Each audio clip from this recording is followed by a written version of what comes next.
wanted the best? You've got the best podcast, the hottest podcast in the world. The Chris Voss Show, the preeminent podcast with guests so smart you may experience serious brain bleed. The CEOs, authors, thought leaders, visionaries, and motivators. Get ready. Strap yourself in. Keep your hands, arms, and legs inside the vehicle at all times, because you're about to go on a monster education roller coaster with your brain. Now, here's your host, Chris Voss. Hi, folks. It's Voss here from the ChrisVossShow.com. And there you go, ladies and gentlemen. There are things that makes official. Welcome to 60 years, 24 episodes of the Chris Voss Show. Do you know we turn 17 next month in August? Holy crap-a-moly.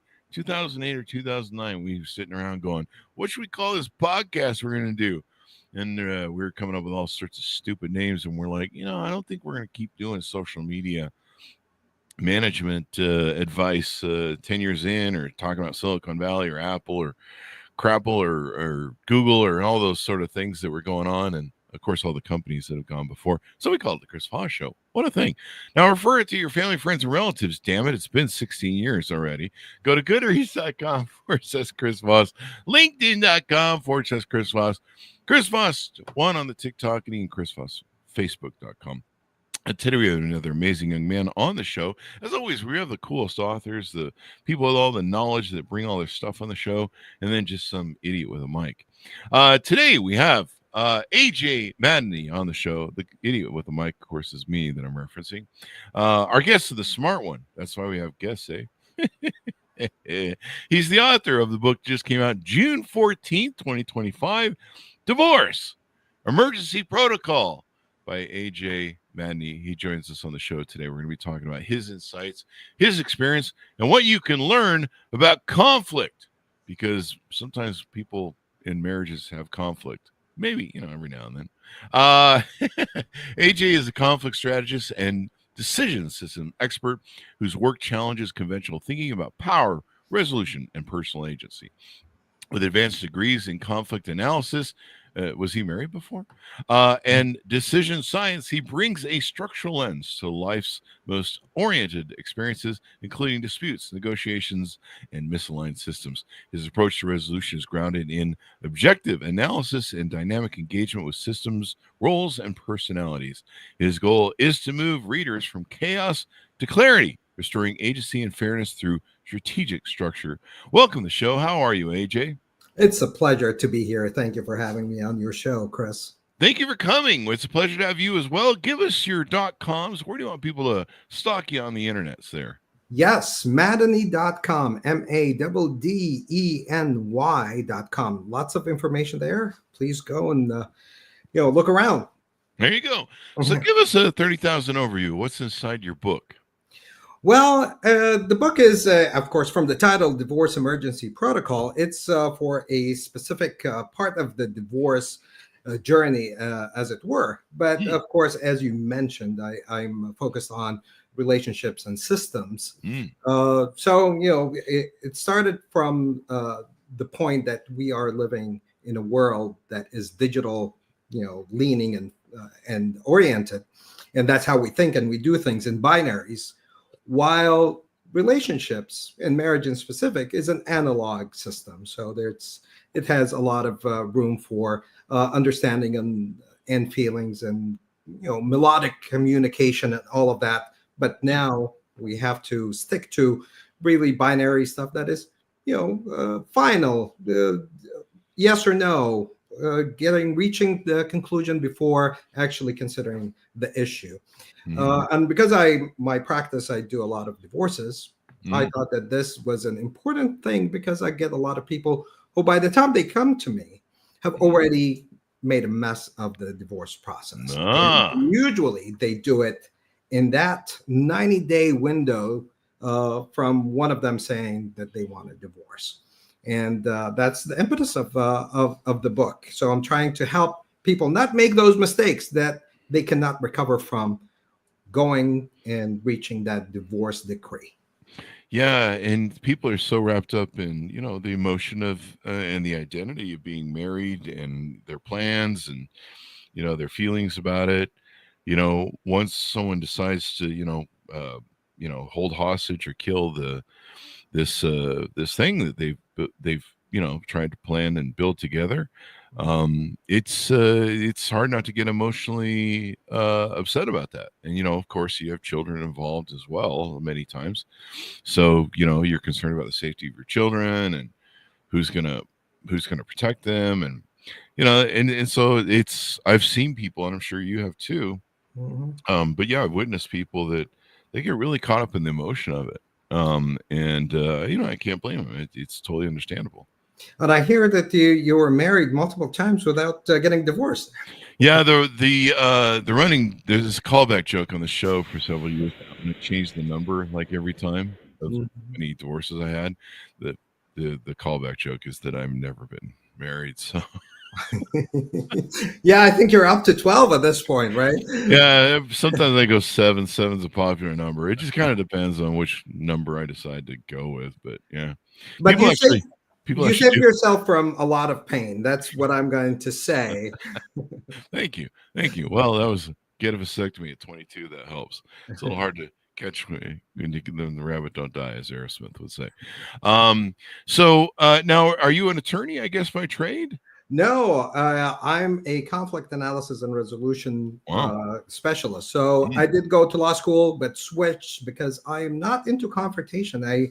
The hope was to actually go through law school to learn how to help people resolve conflicts, not make it worse. And of course, I'm not speaking ill of colleagues here. They do a great job advocating for people who need a voice, and their expertise are really important. However, not everything needs a lawyer. Divorce does not need a lawyer in general, just because now most marriages end up with a divorce over 50% of the time. So as a society, we really need to come to grips that divorce is just a natural transition that throughout the life of a marriage that goes to the next one, apparently. So for it to be this hard and this tough and this expensive is problematic. And there are easier ways to do it, and that is through mediation, for instance, and through some negotiations. If the couple is able to talk to each other, perhaps, if they know how to talk to each other, then it becomes, a little bit easier instead of turning it into a battle. They can fight over the things that really matter instead of making this a war. So do you come in, do attorneys hire you to come in as for mediation or try and calm situations, or do you work as a mediator? How do you come into the system officially according to the system when, there's, who's your client? Who calls you in for help? Desperate people who got to a divorce and can't make heads from tail, and they come directly to me. Okay. So I have a practice where I practice mediation and arbitration, and there is more people who are coming to mediation because it's becoming a little bit more popular with the court systems referring some cases to mediation, especially when it comes to children. So it's starting to take hold in the American psyche, if you will, as an option. And the other thing is a number of lawyers are now certified as mediators as well. So they're putting on that hat, and that's very helpful to moving things towards a collaborative divorce instead of one that is dragged out and muddied. Yeah, and divorce is hard. I mean, you talk about. It sounds like it, and I'm suggesting the frame of your book, so correct me if I'm wrong here, but it sounds like a lot of your stuff is trying to, focus on the logical and reasonable experience of divorce and trying to calm some of the craziness and emotions and, attack dog maybe some people have on each other, and that can really blow open the cost of a divorce. I remember I've been sucked into family court a couple times by friends that are getting divorced, and if you come testify what a horrible person they were, then I'll win custody of the kids or some bullshit. And usually I go in and any help I've done, the court's just like, well, that's really cute, but we're going to keep doing the same thing. And I remember one friend in particular, he wasn't even divorced. They weren't married, but they were fighting over the two twins they had, and who was going to have custody and who was going to get child support payments. And they each spent 50 grand just arguing and fighting over every little thing. And he said this and she did this, and he posted on this girl's comment on Facebook, and it was so stupid. And after 50 grand spending of each, I think she finally went broke, and that's why they settled. And she put it all on her credit cards. And then I think he was doing the same. They spent $100,000 together to fight over nothing. And in the end, after months of arguing and blowing through all this cash, they ended up with the same deal that the judge had offered them at the beginning. That is true. Actually, that figure is an average, and it goes up from there. Wow. This is why Chris never got married. But here's the funny thing. I said to him, I go, you guys are freaking idiots. You could have put that 100 grand into a college account for those twins, and it'd be probably $1 million by the time they're 20 or more or whatever, I don't know. But I was just like, now you're in debt that you're going to pay on credit cards, 25% or 30% or whatever they are, $50,000. And so you just burn the future of your children, really, kind of. And it was just so insane what I saw them doing. They would fight over stupid shit that and the judge would just be like, hey, if you guys want to fight, fucking have fun. But I could see the emotional spin up was part of this whole, that's just crazy. You say 100,000 is average now. Yeah, that goes up in metropolitan areas. It's even worse, and it depends on the assets that you have. You can lose everything, and you can be in debt, as you just said, and that is why more people are resorting to mediation, and the courts is helping with that with referrals. But the reality of the matter is, people, as you said, are invested emotionally in the punishment and in the process. Yeah, punish that other person. Oh, we gotta, But they really screw themselves. Like, I mean, I've dated all my life, so one of the things I'll hear from women is well, I was secretly putting money away, and I was secretly running up his credit cards and paying off my credit cards in the divorce. So when we got divorced, I wouldn't have any debt. And turns out, I'm like, when you're divorced, the court kind of splits everything out 50-50. And they're like, yeah, I didn't know that. And you're like, so you wasted all that time and effort. It's just insane how they would. I remember one chick told me that she ran up all the credit cards and all the debt and went just crazy shopping. She had a term for it too. It was really funny. But basically, she wanted to throw everything under the bus for the divorce. And she ended up with 50% of the bill. And I'm just like, so you ran up the bills and you got fucking half? And that's exactly you got yourself in the foot. Yeah, you're actually hurting yourself before you can hurt the other person. And the kids. You actually have to hurt yourself. Yeah. And that is just, smart people do that all the time. And it's not because they're irrational or what have you. There's just a disconnect between the emotion, the immediate relief that they are seeking, and that long-term advantage that they can have if they just took a breather. Yeah. And one of the things that I'm plugging my book here, that I talk about is exactly that. Is like when you're faced with a divorce, when the other side tells you that they want out, what not to do is more important than what you will do.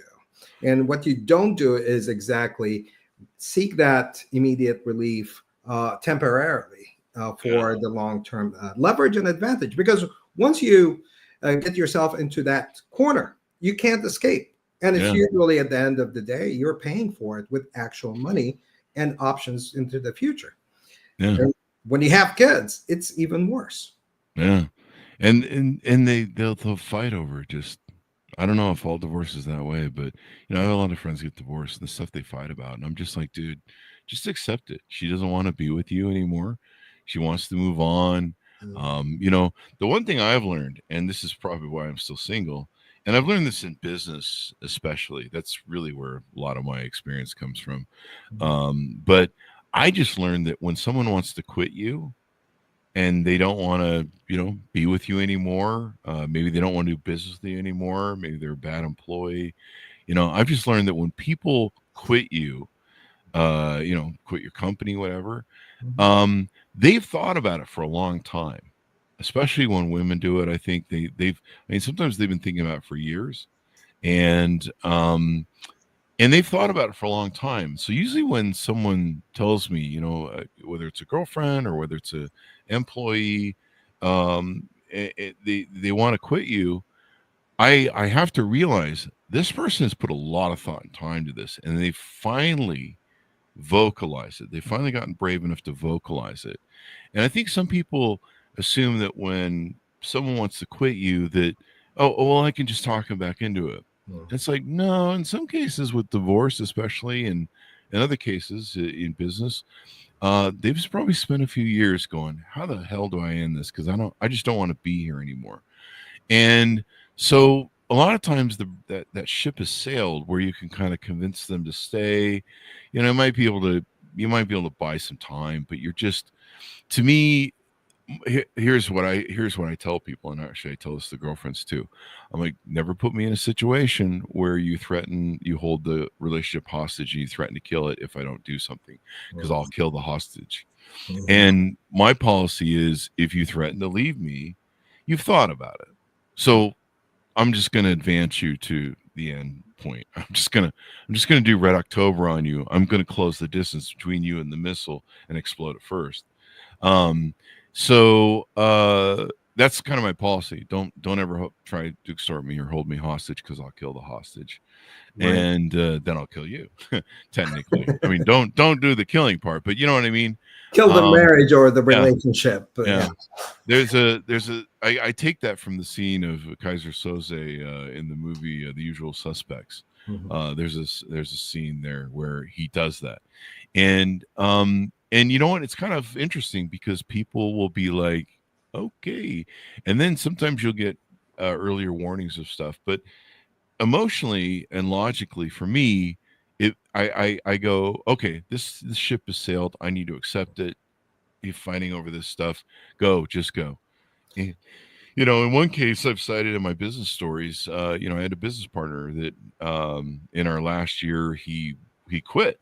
And I talked him into staying, and I knew that I should never do that, because we had that policy with employees. We learned that when employees want to quit, you got to let them quit, and you can't let them come back, and because they'll just leave with a bigger mess. And the same thing with relationships too.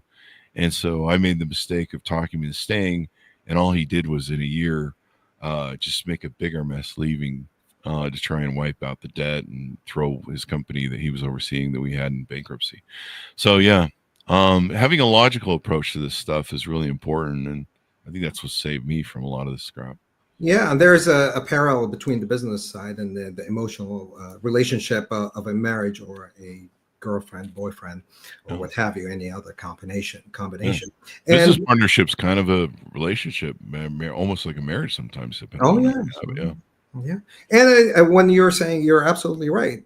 People actually go beyond just thinking. They sometimes reach out to lawyers. They figure out their finances before getting to that table and saying, I'm out, it's over. Usually it's never an ultimatum. It's not in the heat of the moment. People, when they get to that point, it is serious. And of course, it doesn't make any sense to try to talk them out of it, because you're only agonizing the situation or yourself a little bit more with that hope that is not realistic. And the answer to that, usually, if you're the one who's receiving that, you're shocked, you're in free fall.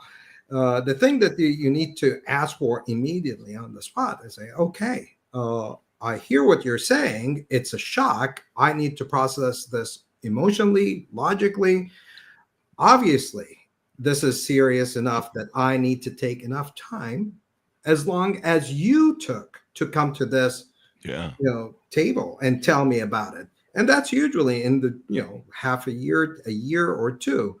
So as a person who's receiving that information, you need to be able to say on the spot as soon as possible. Of course, you can't do it on the spot when you're emotionally out there. But you can always try to come and say, get back to that person and say, I need 3 months, 6 months.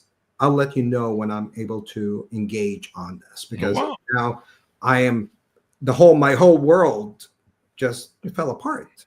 Yeah. An hour ago, I was still working on the relationship, but an hour ago, I was still imagining and dreaming of what our life would look like in a year or 10 years. So to make that shift, that is unreasonable for that person to expect the receiving spouse to just switch. Yeah. It doesn't make any sense. And yeah, the thing I tell a lot of people, because I counsel a lot of people in relationships, and the thing I tell a lot of people is when this stuff happens, they've usually been planning for a long time. Sometimes the surprise of it is the effect, and marriage is an identity. And, like you mentioned or alluded to, it is a vehicle where people see two people moving together into their future, planning a future. You kind of rest in that sort of the thing, that Fight Club sort of thing where it's like, well, I've got that part of my life taken care of. I got the furniture and the duvet set, I've got that part of my life taken care of. And so a lot of people are like at that moment where they're like, well, I've got that marriage thing, kids taken care of. I'm on the track, for the retirement and, the golden age or whatever your vision of that is. And so it's a death of an identity. And when I talk to so many people in divorce or post-divorce, they don't understand that it really is a death of an identity, and there is a grieving process that goes on. You have to go through the steps of grief. It's just like when my dog dies, it's just like a death. And there's a process in the grieving, and then of course you've got all those emotions. So I like how your book approaches bringing a logic and reason sort of, sanity to it, and a step back where you can go, hey, okay, time out for me. I need to get my head around this, but I need to make sure I don't react in a way that, I like we say, we've seen this thing where one person's one-upping the other, and and then what's the longest divorce right now? Brad Pitt and what's her face, Angela Jolie. Haven't they been going on for like 10 years plus now or something? And that's not uncommon, even between regular people. Uncommon. Oh, geez. On and off, they try, they come back. As you said, the identity part is a lot of people treat the divorce as a closure from the outside. So they don't realize that, no, it's its own trauma, its own loss, its own process that needs mourning. And there's no wake for it. There's nobody, because what actually died is that sliver of identity that you hold within, the way that you view the world through that lens, and how you want to present yourself. Because as you must, identity itself is two-way. You present something, and the receiving party, has to accept that identity for it to be true. So that negotiation no longer exists. You are not wearing the ring anymore. You don't have that face that you can present to other people, and you have to mourn it as well. People divorce on a Wednesday, go to work on a Thursday, they get a nod from a colleague, and that's about it. Yeah, there you go. And then you just go to Vegas for a weekend and do hookers and blow. No, don't do that, folks. It's bad. I'm just kidding. And you don't need to add drugs to that problem you already created. But no, I like how some of the billing in the book details here. Divorce emergency protocol reframes divorce not as a personal failure, but as a structural rupture requiring clarity and not chaos. I like how you put that. And that's another point. We talked about the identity, but also personal failure, right? Maybe as a man, you look at it and be like, where did I fail? Where did I go wrong? Should I have, I don't know, done more of this or done more of that? Or she wanted this and I didn't follow through on whatever that was. And I've never been a woman, so I don't know how to take things from their point of view. But, you know, they feel like whatever. Yeah, I mean, I think a lot of people can feel that it's a failure, that they've you know, they've sucked at life. But there's a lot of people that fail, so it's almost not like a failure at this point. It seems pretty common. So, And because it's common, yeah, we need to accept it as such and be prepared for it. Yeah. And it, you know, I've had, you know, my longest business partnership was basically a marriage. It was 22 years of my best friend that I went to high school with. Actually, we grew up from junior high as best friends. And we were business partners for 13. And I thought we had the greatest relationship, trust, and he was for 12 years the best friend and the best business partner I could ever have. And but these things end, you know, these things kind of have a season, and I kind of relegate it to, like, you know, well, even every now and then the Rolling Stones break up and don't get along. You know, it seems like every 10 years a band ends. So, you know, it's pretty, you know, you ride these things out. And I think the average marriage now only lasts, what, 7 years or something like that? Yeah, less than 8 years. You're absolutely right. Jesus. Yeah. Why do you think that is? Do you have any opinions on that? Right. Well, I have a few controversial ones, but, you know, one of them is that, you know, back in the day, when marriage was the institution that it was, people complemented each other. It was a business relationship. It was financial. You want the two get together, they make babies so that they have labor to till the fields and milk the cows and take the cattle out. So it was a business venture. Or a political one, if you watch Game of Thrones. You know, there are actual functions. Yeah. But today, in you know, post-industrial society, we are redundant. We do exactly the same thing, and we leave things that we need done, and we outsource those. A husband and wife, they both go to work. They're both tired. Who's responsible for cooking? Who's responsible for rearing the kids? You know, parenting. You outsource all of that. You have Kellogg's in the morning, and you have the local diner at night, and, you know, in between you have Betty Crocker. You know, you outsource the food to, and for raising the kids, it's the daycare. It's the, you know, the sequence of play dates. All of those things. The strain is so much that there isn't a support system. It used to take a village. We don't even have one person that can complement us in a marriage even. And when it was the nuclear family, there was some of that, you know, back in the 50s. But that's when marriage itself as an institution started taking a nosedive. You know, you mentioned the Goodfellas. I'll mention one even, you know, older, the 7-year itch. Yeah. See how far it goes. That was when, you know, America as a society started noticing that there is a break in this institution. The last movie that I saw that, you know, still played on the idea of complementing each other was Jerry Maguire in maybe mid-90s, when he's saying something to the effect of, "You complete me." That was the last one that I heard that was still part of the narrative that we have, that there is the two complement each other. They help each other become more than the individual parts of a man and a wife. So that's one of them. That's just one aspect of why marriage is not working anymore. Of course, there's, you know, I would hate just to rattle all these things, but, you know, the idea of victimhood. We're all victims. We all have ADHD. We have OCD. We have PTSD. It's like, wow, a whole society of challenged people, because I have a problem, so you have to work around it, around me and my problem. Well, that's a problem in and of itself. That other person in your life is already weighed down by all of the issues that they have to deal with: work, bosses, traffic, all of that stuff. And then they have to dedicate whatever is left to the marriage. But who's reciprocating? Like, where is that? Where do you get the energy to fulfill your connection and that relationship? from nowhere at this point. It's just being sucked out. Yeah, I mean, some people say that one of the problems that we used to have in marriage is like what you said. We complement each other, we work together. In some countries, it kind of used to be here.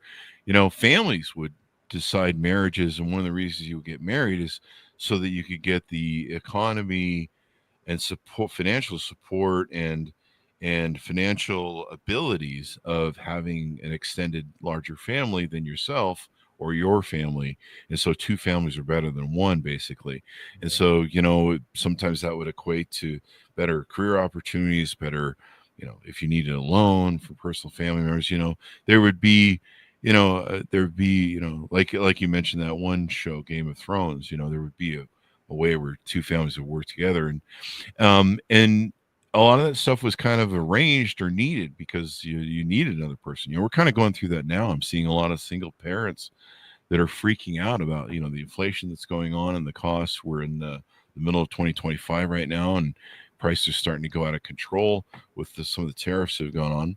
And I'm seeing people freaking out. I've had women tell me on dates now that they're like, oh, my child support and alimony used to pay all the bills, or at least the rent, and now it barely pays the utility bill. And it's like, I don't think you're supposed to stay divorced for 10 years and not either come up with a solid means of income or another man. And they say that, somewhere in the 60s, we decided that marriage is about love and how I feel, as opposed to this convenience of a business sense. And that's kind of half the problem. Everyone's going, well, I'm not in love. I got love. And then you're right. We do seem to live in a culture of emotionalism and victimhood. I mean, even victimhood competition now, where everyone's trying to be like, what, you're a victim? No, I'm bigger than you as a victim. I have more, victimhood. And it's kind of this whole emotionalism state where people aren't operating logically. And love is such a deceiving idea. Even Romeo and Juliet, there are some scholars that say this is a satire. It's a parody. And that's how I personally believe it. It's like they're making fun of, you're really going to kill yourself for love? You just met each other 2 days ago. Just met each other 2 days ago, and I still see that in dating right now. Yeah. I love the Sam. Oh God, who's the Sam? Oh, who's the great comedian? Sam, what's his face? You remember he would do the bit where he'd be like, knock, knock. It's love. Come on. No, I wouldn't screw you 9 times in a row. Come on in. Sam, I can't remember his last name, but he's just such one of my favorite comedians. I usually, watch stand-up all the time. I didn't come across that bit. Sam came from the 80s. Let me see if I can't pull this thing up here. But yeah, he did this thing where he'd be like, this is love. Come on in. No, I wouldn't screw you 1,000,000 times in a row. And he would do the whole bit. And that's funny. Actually, if you notice, a lot of stand-up comedy specials, they're focused on relationships. It's such a weird time to try to understand what a relationship is, what it should be, and what it could be. Yeah. And right now, we talked about, I said, redundancy of function, which is the husband and wife are doing the same thing. So it makes sense that there is, same-sex marriages, because at the end of the day, it's not about a gender role that one is cooking while the other one is working, the other one is, providing safety or the physical side of the equation, the other one is providing the nursing and the nurturing. Yeah, all of that is changing our society in ways that we are not able to see as a whole, as a system. But it is a interconnected system based on a lot of financial and economic factors. Yeah, and that's why it's not a personal failure, because at the end of the day, if more than half of the people who get married get divorced within 8 years, it can't be that it's a personal problem. Yeah, I think some of it's our society and some of the belief systems in our society, and I mean, honestly, there are some people that go into divorce knowing that they go into marriage knowing they're going to divorce, and they have a plan just to fulfill let's get that biological clock out of the way. You know, I've talked to so many divorced women, heard all their things, and then I owned a mortgage company for 20 years, so I read a lot of divorce decrees, and then had to hear their stories when we were doing their paperwork. And there's a reason I'm still single.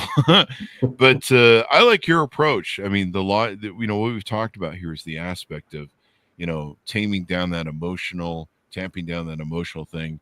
You know, you talk in the book about reclaiming agency when you feel blindsided. That's something that's a big step. Avoid costly legal and financial missteps. People need advice. We've joked about that. Prepare documentation and key records. That's sometimes a lot of, you know, I've known guys that, like, I'll be like, have you put together, you know, the records? Do you know where everything's at? Her stuff, your stuff, etc. Because I guarantee she's saved your documents. Like I say, I've talked to a lot of divorced women, and still do, with all that we do with it. I mean, I've got a huge dating group of about 5,000 people, and so I end up hearing a lot about, you know, the divorce and what happened and how they got single and yada yada yada. And records is like a big deal. Like, a lot of people don't put that together because they're still lost in the emotion of love, and they're like, well, if I could just win her love back or his love back, he'll change his mind. And really, sometimes you see and accept that the car's out of gas and it's dead and it's not coming back. It's time to go, you know. And of course, you know, taking action is a way to feel better. So when you're going through a divorce, you're feeling, you know, betrayed and emotionally unstable and all of that. But instead of, you know, balling up in an emotional mess of a ball, you can go and do stuff, including collecting the information. And it's not about fighting the other person. It's not about winning anything. It's about actually just knowing, having a complete picture of what is that this marriage financially is all about, because that's what you're going to discuss at the end of the day, in addition to kids, if you have them. That is by itself empowering. That gives you agency. Even if you have question marks, like, I don't have this piece of information, that by itself will give you that confidence that you know where the holes are. So I like your concept there. If you don't mind me interrupting you, just to highlight your concept is it gives you something to do, and sometimes doing something can help you through these processes. You know, staying busy, staying active, focusing on, you know, results. Because, you know, one of the things you cite in the book thing as well is communicate with dignity instead of panic.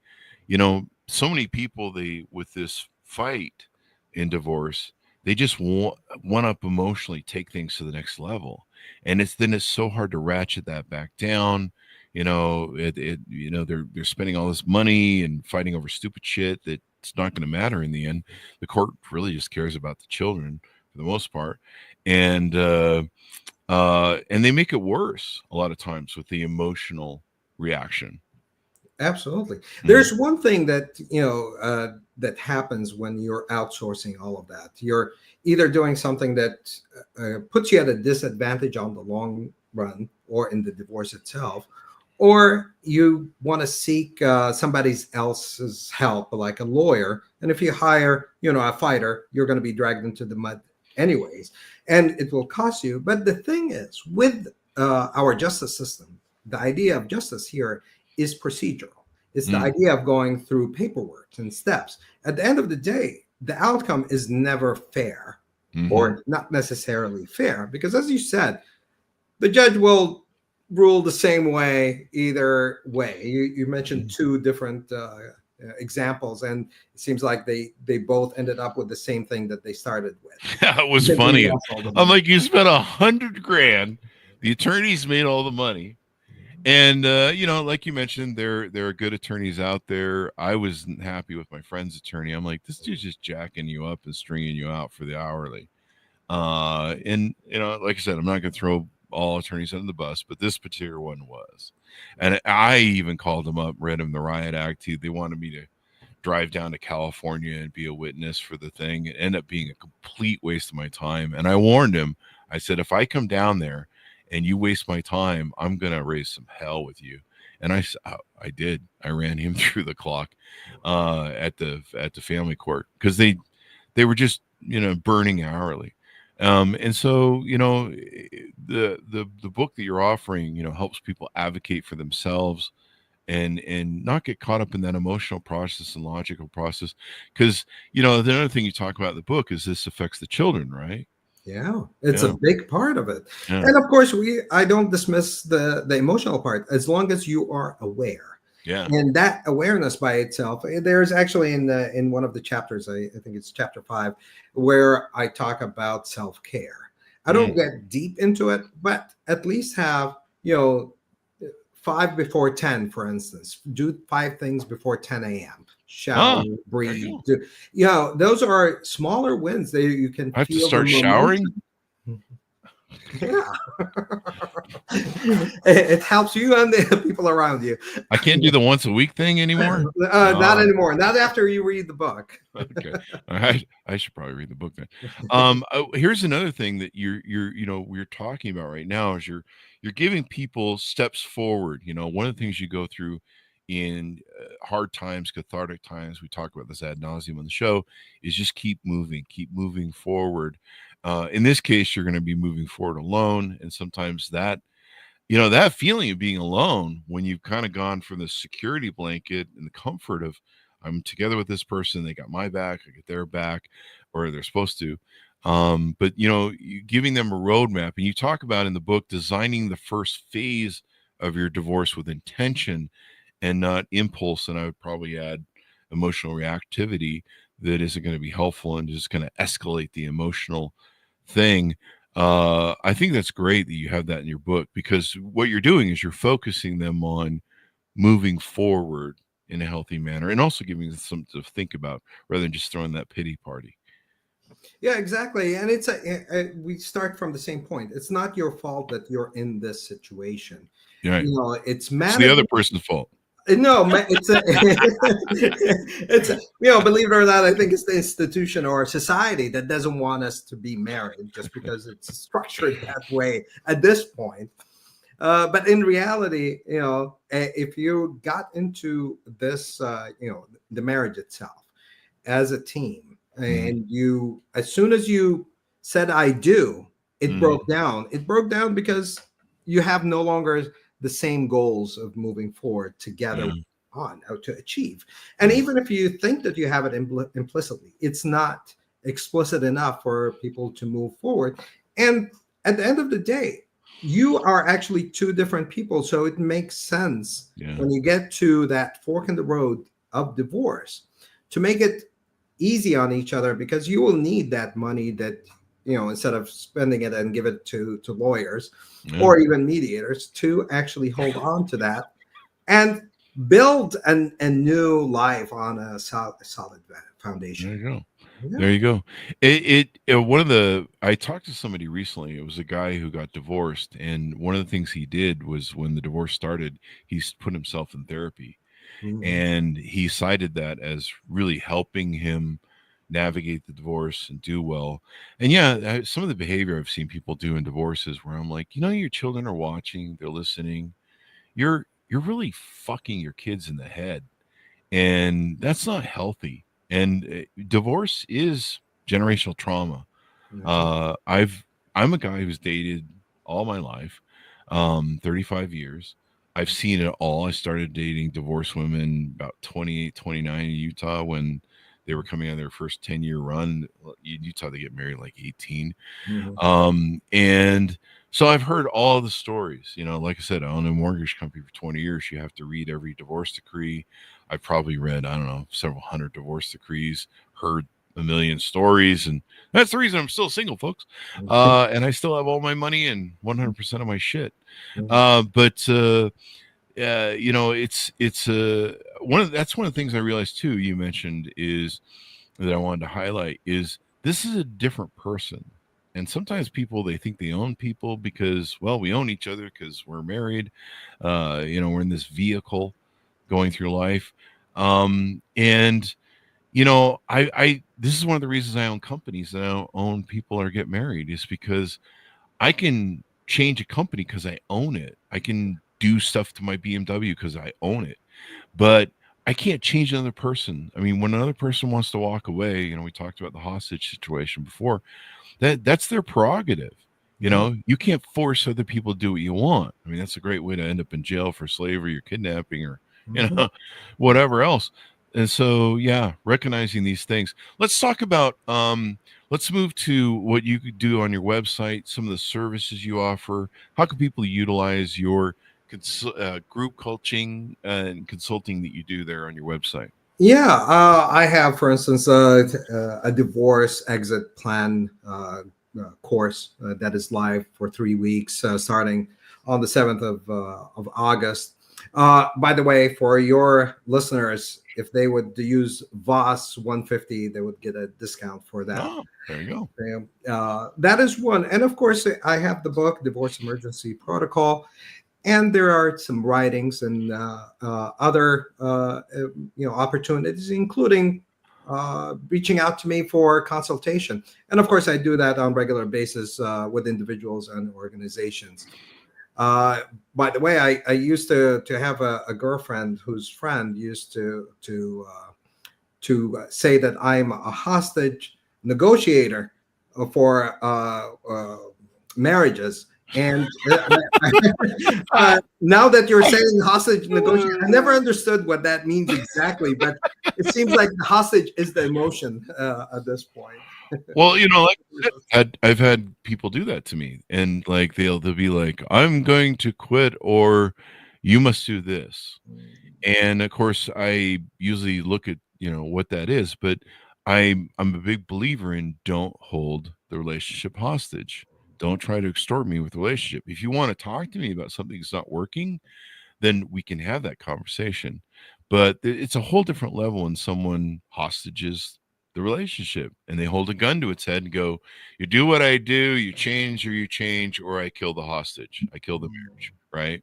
Yeah. And so, like I said, my feeling is like kind of what we talked about, where once somebody wants to do what they want to do, they've done it. And a lot of times when they finally vocalize it, I think especially women, because women tend to, internalize, they're much more submissive. They're worried about the social aspect of divorce and how they're going to be judged and stuff. So I think women, as men, we're very outward and vocal. Women are more quiet and internal. When they finally voice something they've been thinking about it for a long time. I mean, women sometimes, I think the one divorce case that I dated someone in, she had been planning for 7 years. Oh, wow. The divorce. Wow. Now, I don't know if, that's fully true, but she claimed that she had been, and she'd been spending years losing weight, getting a boob job, running up his credit cards, paying up for, I heard all the crazy shit. And I'm just like, well, I won't be burying you.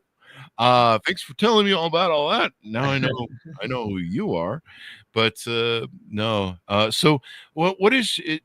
If attorneys out there listening, I would think that it would be great for an attorney to bring you into a process, especially when it's getting emotionally messy. Because I just be like, as attorney, I just be like, I'm going to shoot both these clients with their, they've amped this stuff up into nuclear emotional war. Yeah, it happens quite a bit with mediation and lawyers collaborating together to help a couple to cross that line. It happens. It's a new thing, and it's a shift. It's specifically called collaborative divorce, which mostly lawyers lead. But of course, if it's a mediator who's leading, each mediator will have a different way of approaching that with the lawyers. But it's usually better for everybody involved, because when you have a lawyer, you're talking to your lawyer, that's billable hours. The lawyer is talking to the other lawyer, billable hours. The other lawyer is talking to the other client, it's a billable.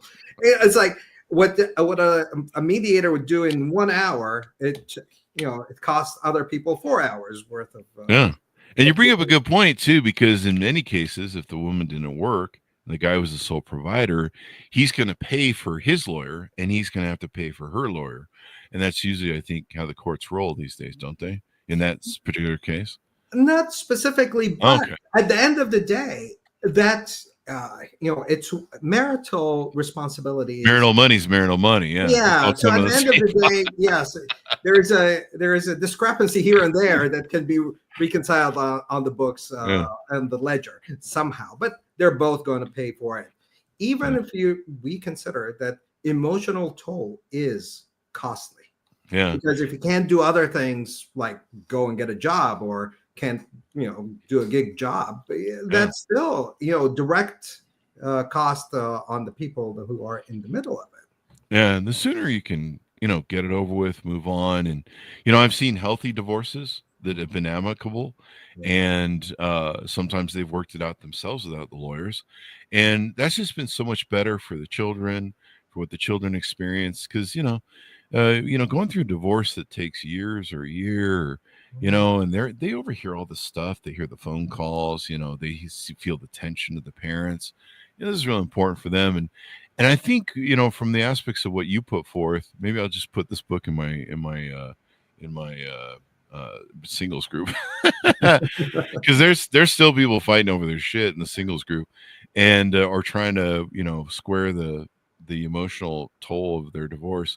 I think that approaching from a logical sense, I'm the same way now. Like if a business partner or somebody says, "Hey, I'm going to quit," or an employee says, "I'm going to quit," and then they're like, "Well, I was just acting out." No, you weren't. No, you weren't. You've thought about this. You didn't act out. You were the person who got drunk and said the quiet part out loud that you've been stewing. So we're just gonna help you advance the exit here by moving you there. We're gonna give you what you want, is what I call it. People are like, "No, I didn't want to be fired." I'm like, "No, you wanted to quit, and there's consequences. So we're just gonna help you, give you what you want." People are like, "I hate you, Chris. You're a piece of shit boss." Okay, great. Well, let me help you fulfill what you want. Moving on. But no, I don't want to get fired. Well, this is part of how the whole thing works. So you mentioned something very important leading up to that. The kids. I'm a product of a broken home back in the 80s, and I am still living the divorce. Really? And I'm sure that everybody else, because even my career is focused on relationships. And, I could have been doing other stuff with my degrees and making real money and living more comfortably. But I'm still agonizing over the little AJ that once was the son of those parents. And my parents were, a college professor and an engineer, very quiet people, very sophisticated people, very, reasonable. And out of the blue, no shouting, no yelling, nothing. And then there's divorce. But even that they appear to have moved on as kids, we had to continue to deal with it even till now. Even the passing of our father, that was, something that brought us together when we had fractions in the family up to that point. And we'll still continue to have it. So I can only imagine how today's kids who actually see their parents fight and they become pawns in this chess game that they're playing, and they're using the kids to actually deliver blows to each other and punish each other. They're just really, it's unconscionable when it comes to raising the kids that way. One other benefit of people getting your book and working with you too, to have a logical, reasonable attachment to this, is as the new boyfriend, I usually don't try to date somebody who's not 2 to 3 years out of a divorce anymore. But even then, a lot of times the ex-husband gets jealous, thinks he's being replaced as a father. I know enough about psychology that you should never muck up the child's relationship with the natural born father. And sometimes I've had to sit down with an ex-husband, and go, "Look, I'm not trying to subjugate you or, deface you in front of your children. These are your children," because I don't want them. I don't want to pay for them. But these are your children. It would be wrong for me to interfere. I would be doing damage to these children if I tried to subjugate you as their father and their birth father, or interfere in that relationship, because it's very healthy. It's what they need. Because I've seen what generational divorce looks like. I've seen it. I've seen what the end game is after 20 and 30 years of multiple divorces, and the effect on childhood. I mean, I often say single mothers raise single mothers raise single mothers. It's very true. And same thing with single fathers too. Mhm. Many of the single fathers that I know, they were raised in divorce. And so a lot of the blueprints they were given by their parents, we go ahead and utilize in real life. And if you've got a broken blueprint, things aren't going to work out for you. It's just a given. So as we go out, final thoughts on the book. Tell people, pitch out to them how they can reach out to you, get to know you better. The event that you mentioned, we may want to get a plug in for as well. Absolutely. So Maddeny.com, MADDENY.com. You'll go there on the landing page. You'll get a lot of information, including on the top, the next cohort for the divorce exit plan, which we utilize a lot of the stuff that is in the book, Divorce Emergency Protocol, and then some, zip files where they can start collecting information and what have you, and what to do with that information and how to utilize them. And there, if you need free guides, there is a free guide as well. Reach out to me. I have my Calendly open there. More than happy to discuss personal situations. There you go. Well, I think this is great. And like I said, I mean, there's people still going through the emotional divorce process like years later. And you're like, dude, you really need to move on from this thing. She did this and he did that and blah, blah, blah, blah, blah. And you're just like, that's all water on the bridge now. You need to figure out how to make the next steps to move on and clear yourself. And, that's one of the reasons I don't date people that have been divorced for at least 2 to 3 years, depending upon the length of their divorce, because they haven't gone through the grieving process. They haven't gone through, kind of figuring out who they are again. And they have to become a new person because they were a different person in divorce. It's a different identity. So you have to become your own person again. You have to figure out what you like and what you want to do with your life and, plan that out. So I'm glad you help get people get their wheels on the ground and start heading that direction, man. Give us any .com so we go out so we have that final. Yes. So use the code VOSS 150 if you choose to enroll in the course at Maddeny.com, MADDENY.com. There you go. Well, thank you very much for coming on the show. We really appreciate it, man. It's a pleasure. Thank you for having me. Thank you. And thanks, Ernest, for tuning in. Order up the book wherever fine books are sold. Recommend it to your friends that might be going through issues.